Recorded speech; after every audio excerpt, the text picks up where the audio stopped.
So welcome in this session, and um, so I'm Ashish, currently a research intern at NUS, CMU, BITS, and ex-intern at Triple IT Allahabad. This session will be quite different uh, from other sessions in this symposium, where we will be discussing on cold mailing and cover letters. So let me know. Can you able to see my screen?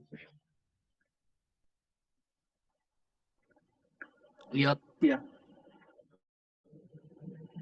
So first of all, the topics we will cover introduction, then how to shortlist professors, how to approach professors, what we have to add in our sorry, uh, cold email, then cover letter, follow-ups, and then do and don'ts, and then tips. So yeah, some uh, famous or some fashion quotes regarding cold emailing. And if you see, wait, yeah. Ankur Warikoo also mentioned about cold emailing in his book, Most Important Skills in 20s. And so this will be the timeline of this session. So first of all, yeah, how to shortlist the professor. So this is a very simple question, but very famous question. People often ask that, do I have any spreadsheet of the professor to email? Then the answer is no. Just go to the um, university website, and there you will find research labs or research areas, and then you will see the list of professors. Then you can see their work, what work they are doing, or you can visit his personal lab website to check if there is any openings for any intern or not. So this is how I think we can um, shortlist the professors. Now it is not necessary that we are only for computer science students we are only getting project in CS lab. Means if you can visit other departments also, like the one I'm working in NUS is in geography lab. So we are working on geospatial data. So it may happen that professors from other labs also have projects in deep learning and machine learning and AI. Also, some people say it would be better if contact the professor who recently joined that um, university because he has more intake. So yeah, so you can either go to research labs or research areas. You can you can send mail to PhD or postdoc students also if you want to get into that lab. Now, how to approach professors? Cold letters or cold emails? Usually, see, cold emailing is a very big topic. Means if you see, there are tons of videos available on YouTube. I have read a thread of Ankur Warikoo about cold email and an article of Harvard Business School. Um, so there is a means big description here that it may happen that cover letter which work for you might not work for which work for me might not work for you. Means so that's why people usually say that don't copy any other cover letter. Means write your own cover letter and make your own story. So usually we add cover letter, then CV, then transcripts, and then a PPT. So usually people forget about this PPT. So if you check requirements of some professors, especially from CMU, so what they write is, if you are applying to their lab, then you can make a PPT of 5 to 6 slides of your best project in which you are confident enough. So they are not interested to see your code which you have uploaded on GitHub. They want to see your approach and how you build that project. It may be research project or end-to-end project. So if you are applying to any professor, then it would be better if you have a PPT or a YouTube video of explanation of your project or any report ready. That will give you an edge. That cover letter is very important. Means, if your cover letter is bad, then maybe professor won't see your CV. Means cover letter is something which pushes professor to open your resume. Then parts of a cover letter, first of all, you give your introduction, then your interest. Interest means research interest. Then prerequisites. See, when we apply to any research program, sometimes it may written that you should have knowledge of some means like Flask or Docker or etc.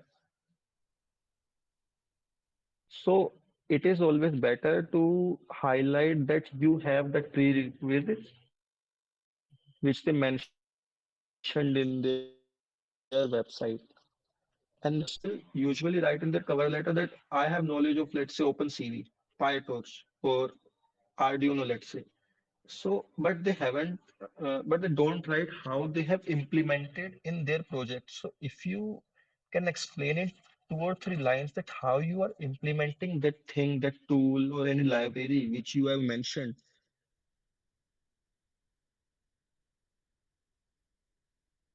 in your project, then I guess it would give you an edge or it will be better. Means rather than just writing that Hey I know Ashish, Ashish, can you hear us? sometimes people write so many Ashish, your voice is lagging. things and they can't explain how they are using it.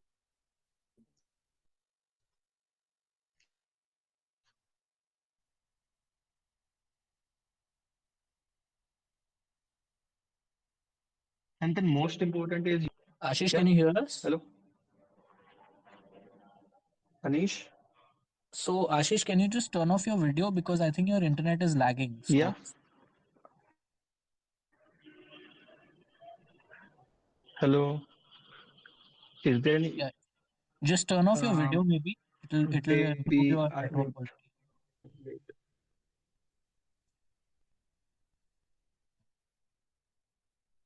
Yeah, I can hear you. Wait, Yeah, now it's better. I think you can resume. Just turn off your video. yeah.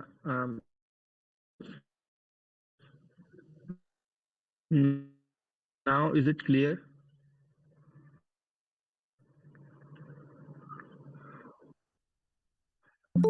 Video video is already on.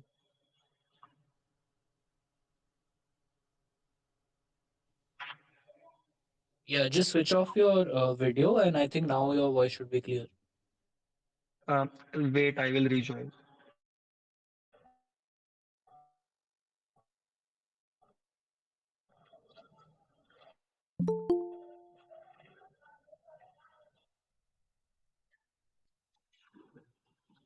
Video is already on. No, I think your video is on because I'm able to see you. I'm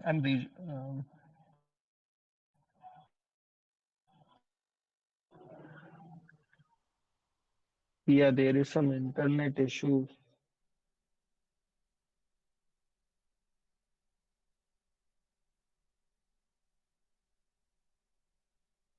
Wait, just 5 minutes. So I'm saying I should rejoin. Wait.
Hello. Now is it fine? Yes, yes, Ashish. Okay.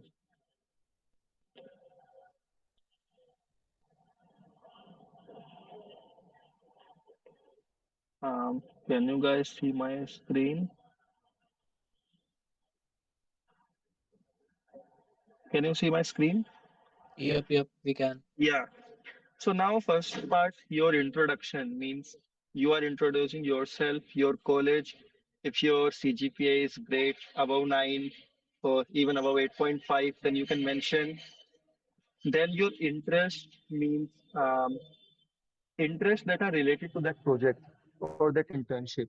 Usually people here mention about what they did in 10th class or 12th class. So I think when you're applying to any research internship, then professor is not interested in what you did in high school. So mostly interest we mention about something which is related to that project. And then detail skill set I have explained. Experience section. The experience section means your internship, your current internship or your ongoing internship. Then people here do one mistake, then they copy exactly what they have written in their CV, because CV also have an experience section. Na? So here we are plotting a story. So this experience section is very important, and it should be finished in one paragraph.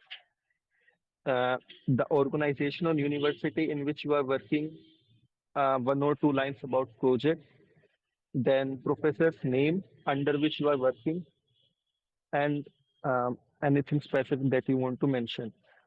Then details about professor's work. This is very important, and 95% people don't do.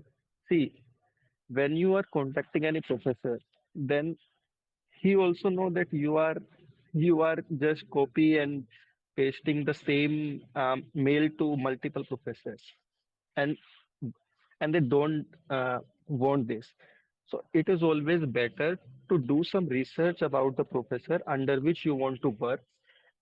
How you do the research? Read one or two his research paper. Now I'm not telling just read only abstract. Read some at least some result section, or means read something in by which you can get that how professor worked on that project, or um, how things are going in his lab.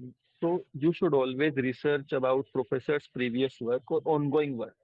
Now, in your cover letter, after you finished your experience section, you should write about that I have read your paper name, title, and I found it really interesting. And how you found really interesting.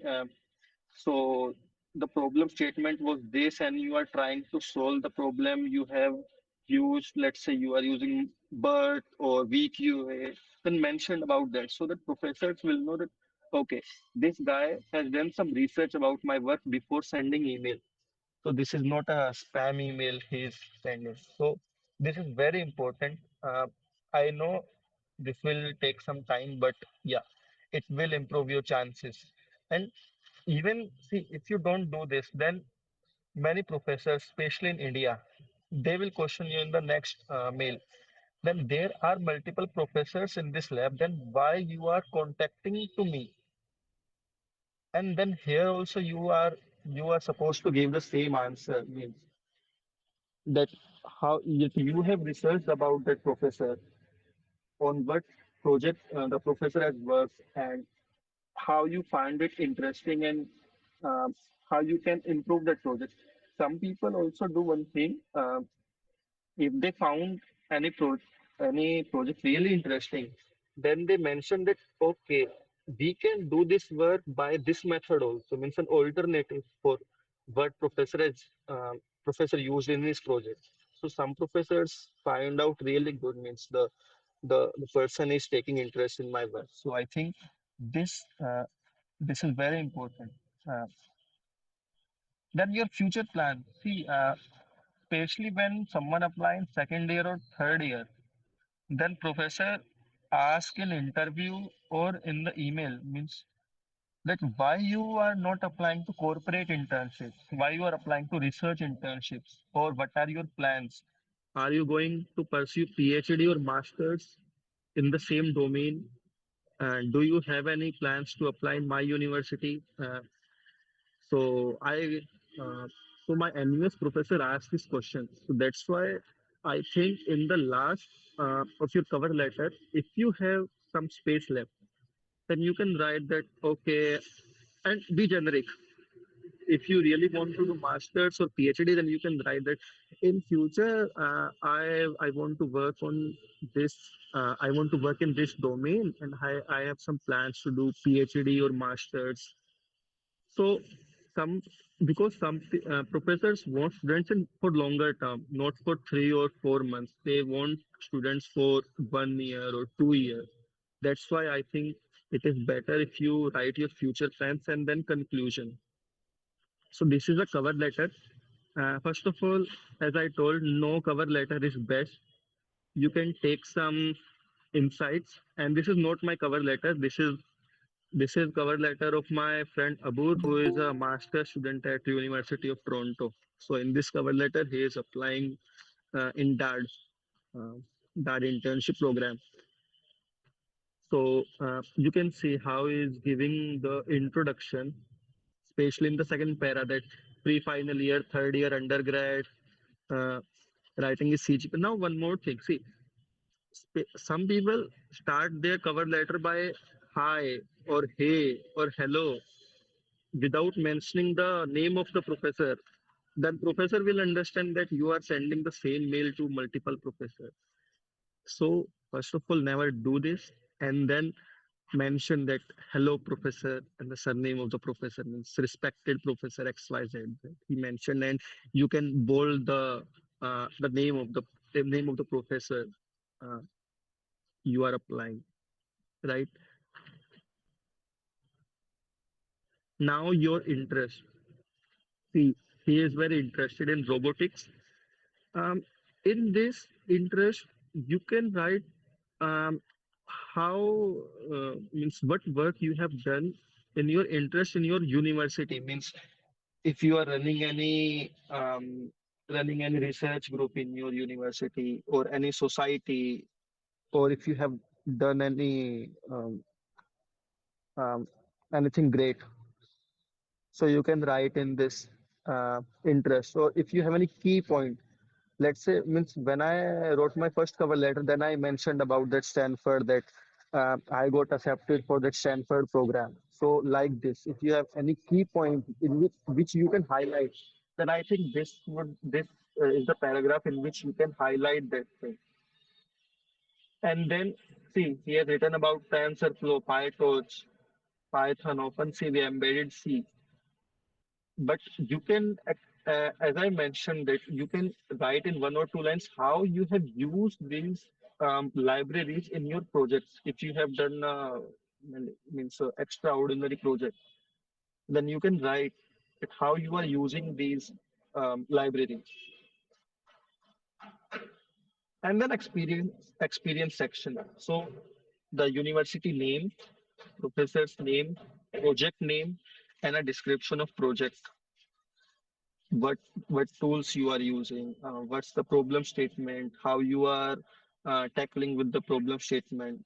All this you can write in this paragraph. Experience section, and one of the most important part of your cover letter. And see, uh, write all the important details in bold, like professor's name, university, or your skills. One more thing, see, as I mentioned, that some universities or some research programs mention about prerequisites. So if you have that prerequisites, then you can mention in this paragraph. Then conclusion. See, because he's not applying to a single professor. He is applying to a research program. That's why he didn't wrote about the work of the professor, means that I mentioned that I found your this project really interesting, and so because we don't know under which professor he will work, that's why he didn't mention about this thing.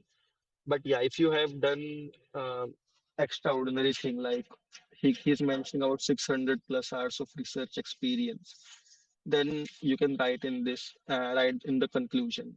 And then your expectations. See, this um, this is not mandatory, I would say. Means you can write it after. You can mention in the later email also. Means are you um, if you are asking for any um, amount or any stipend or any accommodation. So if it is remote, then I would say ask in the later emails.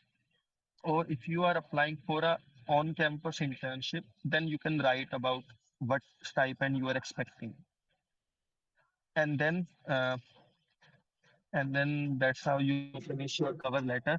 Abu, he was in NIT Trichy, and now he is in NIT University of Toronto.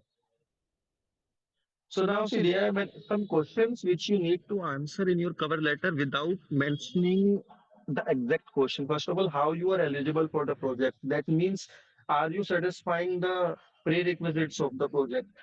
So don't mention that I am satisfying the prerequisites.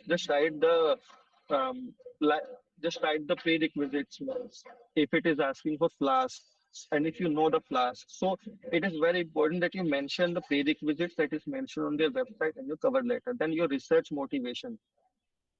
Some people who didn't do any research and then they apply for research internship. So for those people, I think this research motivation section is very important. How you are motivated for research, an incident which pushes you to get into research or anything. Then key factor or achievement. I think one achievement or one key factor is sufficient enough to write in the cover letter. And as I have told that what I have written in my key factor. Then how you have implemented your skill set. I have already told that people write 4 5 skills and then they didn't write how they are implemented those things. Means if it is Python, then I think don't need to write means how you are implement Python or those programming languages. But if you are writing any specific thing, then I think you should write how your research work aligns with your interest. So first, in the research section, let's say if you are writing that I'm very passionate about working in NLP, and then the research work is in vision, then I think this is quite bad in cover letter. So you should take care of how you are presenting your research work and your interests, which are aligning with each other, and how your research work aligns with the professor's work. Let's say it's professor work in recommended learning, and then you work in computer vision. So you should, I think, without mentioning directly, your cover letter should make a relationship between your ongoing research work and what the professor is doing. So this is very important. Means, especially if you are applying for Switzerland universities, EPFL and ETH, then they clearly mention that in your cover letter, mention how your research work align with the professor's research work. So this last third point is very, very, very necessary in a cover letter. And how can you add value to professors' lab? I don't think that Indian professors mostly focus on this, but if you are applying for US, then they want means how you can add a value in my lab means you can write dedication or I'm very passionate or all these kind of things. And then why selective? So this is a very normal question which usually HR asks. Why should we select you? Why should we hire you? So without answering directly, I think your cover letter towards the end when the professor finish reading your cover letter, he should get the answer that why he should select you. Then follow up. Um, see, when you start cold mailing, then usually people say if you mail to 100 professors, then you get 10 responses, around 10. And in that 10 responses, 8 of them are negative or rejected. then you get one or two responses, positive response or acceptance. So research teaches you patience. Means I usually say to people means apply karo aur bhul jao. If you if you are very specific that I want to work under this professor, then I guess you can write a follow-up mail after 5 days or 7 days. Means sometimes the professor was gone to vacation or something. That's why I have written that you can if you want to work under that specific professor, then you can uh, follow up in 5 or 7 days. And why? First of all, if your email is ignored or you haven't read, if you clearly mention that there is no position in my lab currently, I can't take you at this time, so don't send the follow up. Just send that thanks for reading my cover letter, thanks for giving your time, and just uh, move to next professor. Now, this is a follow up example.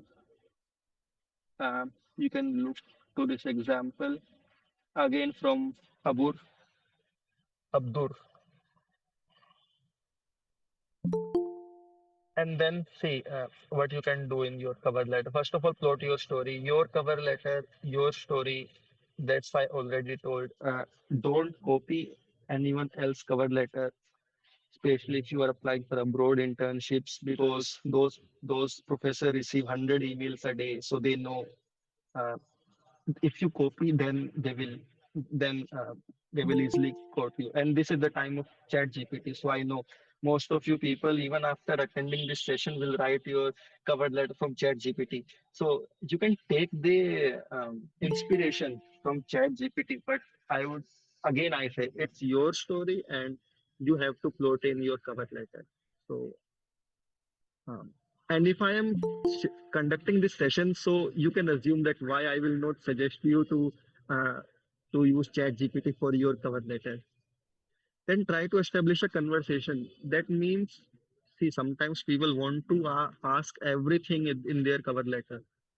Start from the beginning. So what they use cover letter is as a deal. Means I have these things to I have these things and I am expecting this much stipend from you.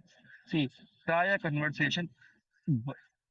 Uh, even if he didn't, if even if he don't select you, then I would say next time when he have any intake or something, then he can consider you. Means in my case also, I have many professors means uh, who didn't take me at that time because they don't have any requirement, but they mentioned that um, um, that be in touch. So that's why it is always necessary to write a cover letter in an intention to establish a conversation with the professor. Right. Then stick to guidelines.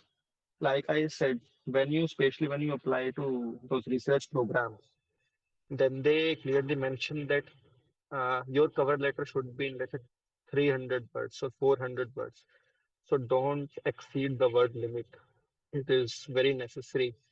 And even if there is no word limit, then finish your cover letter in 1 to 1.5 page. That's it. Because no professor has time to read your cover letter 2 or 3 page.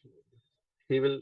He don't have. They don't have that much time to give to read complete your complete cover letter.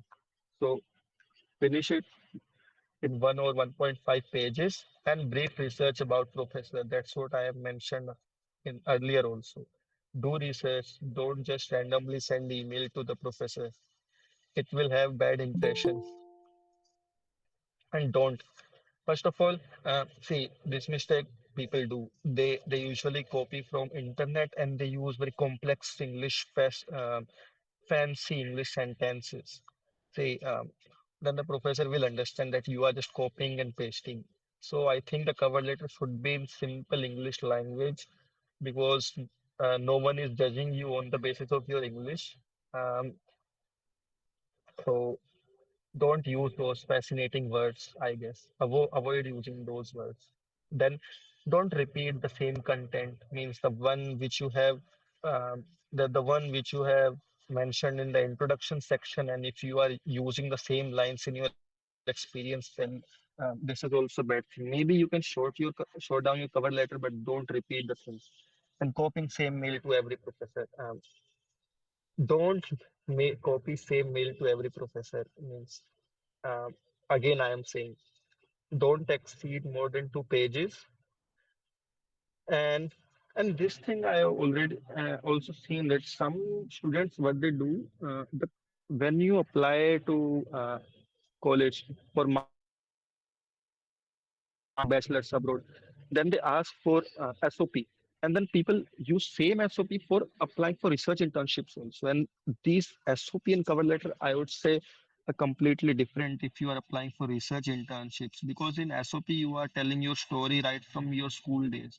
But when you are applying for research internship, then don't um, professor why professor will see your what you have done in your school days. So don't copy the same letter which you have used for bachelor's or master's application, US application maybe. Then tips. First of all, you can use mail tracker. This may work, this might not work. Sometimes professor get frustrated by say you have used the mail tracker, um, but see if you are using this mail tracker, then it will be easy for you to do this thing. Email ignored or haven't read. You can uh, you can identify where your mail stand. So you can use cover letter, sorry, mail tracker. Then use links instead of PDFs. Sometimes when you add too many PDFs, then it go to spam. So you can use your Google Drive link. Then this is my favorite tip which I use. Mail between 9 to 11 a.m. because that is the time when professor open their then they go to university and open their system and check their mails. So, and especially if you are applying in US, let's say. So mostly I send mail after 9 p.m. here. 9 p.m. here is morning in the US. So you can send according to the professor's local time. But I think you can mail between 9 to 11 a.m. according to. Then mail on weekdays.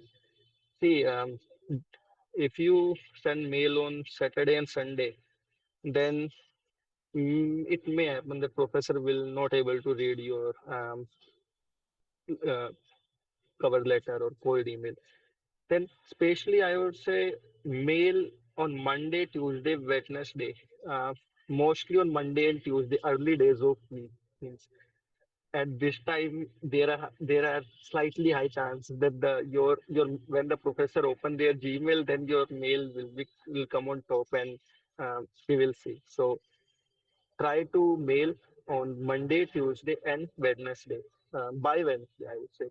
Then using appropriate title like application for uh, research intern or anything means don't um, use appropriate title. Then use bold letters for keyword that I've already shown you in that example. Then your use your college email ID. Sometimes it also happens that when you send email from your local email ID, then it will go to spam. Then you so and Professor Mayo means there are some slightly high chances that professor will open your mail if you send from your college email ID. So yeah, and then use tags. So if you are using mail tracker, then or even if you are not using a mail tracker, then you can tag your email means okay, this is accepted, this is rejected. So um, that's why you can keep track of uh, what to what professors you have to send the follow-ups, or you can maintain your email by using text, because once you start your cold emailing, then I guess then you will send multiple emails a day. That's why it is quite necessary to keep a track of your emails. Then more you do, better you become. So this is the story. As I have told, I started cold emailing in my first year and wrote my first cover letter in third semester. So there are tons of videos on YouTube, and believe me, I have watched most of them when I was starting my cover letter journey or this cold emailing. So more you do the experiments, keep doing some changes in your cover letter, and I think by the time you will become better. Yeah, but again, don't copy anyone else cover letter. Means it is a skill which you have to learn. And then thank you, uh, Ashish from Code AI. Yeah. So any questions? Which lab are you currently working under at CMU?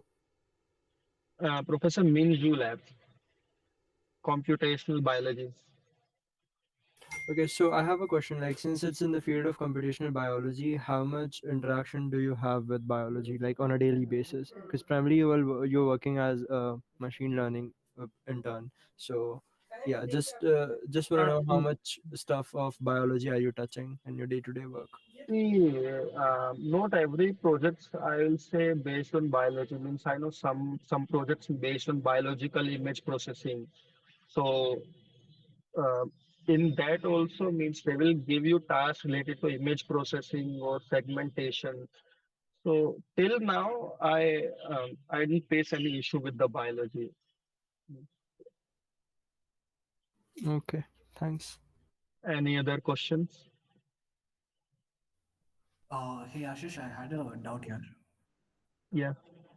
So like once we start applying, like, do you suggest us like to send multiple emails at once to the professors which we are interested in, or like send a professor and then wait for his response, or like how to go about it? Can you repeat? Like once we start sending out mails, right? Like, so I've listed down the professors uh, under which I want to work. So like, Yeah. should I send them all the mails at once, or like do I send them out one and then wait for other requests? Because if I get multiple accepts at once, like what do I do? Like, Mostly, as far as I've seen, means there are very less chances that you will get acceptance from all of them. Um, hmm, you can send mail to three or four professors at a time. Means, see, if I apply to a lab now, then hardly I mail to four to five professors in that lab, not more than that. So that's why I said you can schedule your mails, but you can send to three or four professors at a time. all right, all right. And one more question, like, how much of expertise do they expect from us? Like, do they expect us to know all the state of the art stuff, or like how much do they expect from us? That's why I mentioned about that you have to do some research and you can take a look on his lab website, means what they usually do, and they have mentioned about their interns also na? So what their interns are doing mostly, I'll say, if even if they ask any question or any the screening task, so mostly it is related to the overview of the field, or mostly about mathematics. They will ask in the interview, especially in IIT Delhi. But I don't see what people do. They think that first we should complete the thing. Means once we should master, let's say, NLP, and then we will apply to NLP internships. I don't see that this is a bad, means a good idea. You can, if you have the basic knowledge and you have intent to learn, then I think you can start mailing. All right. Thank you so much. Any other question? Sir, as you said that our work previous research experience should match with the thing we are applying for, and my previous some sort of research experience is in optimization and a review paper in sensor networks, and I wish to apply for computer vision for robotics. So how should I go about doing that? I've done the basics, but I don't have any good projects or something in computer vision. See, that is not like if you have done any project in that field, then only you can apply. Many people don't have any experience in that field, so what they do, they can highlight any of their self project in that field. So if you want to apply to a vision, so even if your work is not aligned with the professor work, then you can highlight any of your vision project. or in my first cover letter when I was in first year, then I mentioned that I am doing CS231 convolutional neural networks, and then I showed him the assignments that I have done regarding in of the course. So I think you can highlight your self projects. Okay, so the online courses to count. See, it is not about online course and offline course. I'm mentioning about my NUS professor, and see these courses like CS230, 231, CS224 from Stanford. These are well recognized courses, and even if you don't have any certificate, if you do them thoroughly, means their notes, their assignments, weekly quizzes, and I guess they have weekly projects also, then I will say that will add some value because people, professors know how good these courses are. But these are only for those who don't have any experience in that field or who can't align their work with the professor. Got it, got it. Thank you so much, sir. Anyone Hello. else? Yeah, does the letter of recommendation matter, like for applying for internship? Yes, like yeah, recently RISS deadline was 20th Jan and they asked for two Yes. letter of recommendation, I will say. So especially when you are applying, when you are cold mailing, then maybe they don't ask for letter of recommendation. But for these research internship programs like RISS and the one in Stanford, ETH Zurich, they will ask for letter of recommendation. Okay. Thank you. Yeah. Um, anyone?